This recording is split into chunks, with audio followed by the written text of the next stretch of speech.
Hello, kagigising ko lang. Halika, tingnan natin kung anong skin nga ba meron ako kapag walang makeup at walang foundation. Since na-diagnose or nagka-SJS ako last year, so para siyang melasma or pachi-pachi na ano na talaga, mancha na sa skin ko. So, let's see. Ganyan. Ganyan po siya. Kita nyo?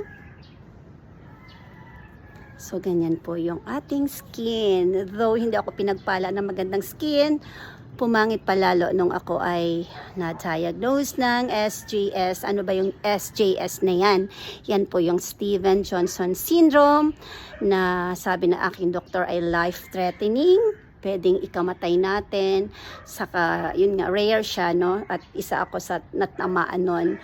At ngayon ay isang taon na yun na pilit nating pagandahin yung skin natin, no? Sa mga skincare na ginagamit ko. But, ano talaga, una may binigay pa sa akin yung dermatologist ko. Ang mahal-mahal naman na ano yun, na glutathione. Parang 5,000, 5,500.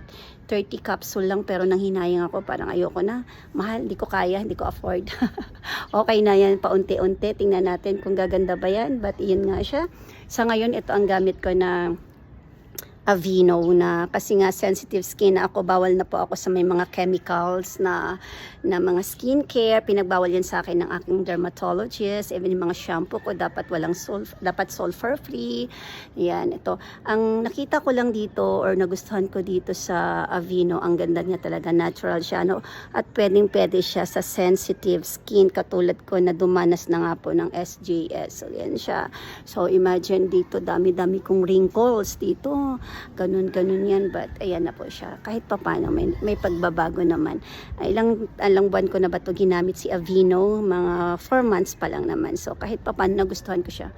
Dati pag gumunot ako, ang dami-dami. So ngayon, parang iyan, no makeup, kagigising lang, nakahilamos lang ako at naglagay ako ng Aveeno. So yan, kaya medyo pa shiny pa siya dyan. But huwag mo nang tingnan yan kasi wala na akong magagawa yan na ano na ako ng Stevens-Johnson syndrome or yun nga, para siyang melasma na pachi-pachi na mancha na skin. Pero okay lang yun kahit pumangit yung skin ko. It's okay, at least buhay pa ako kasi delikado pala yung sakit na yun. So ayun, yun lang muna sa ngayon.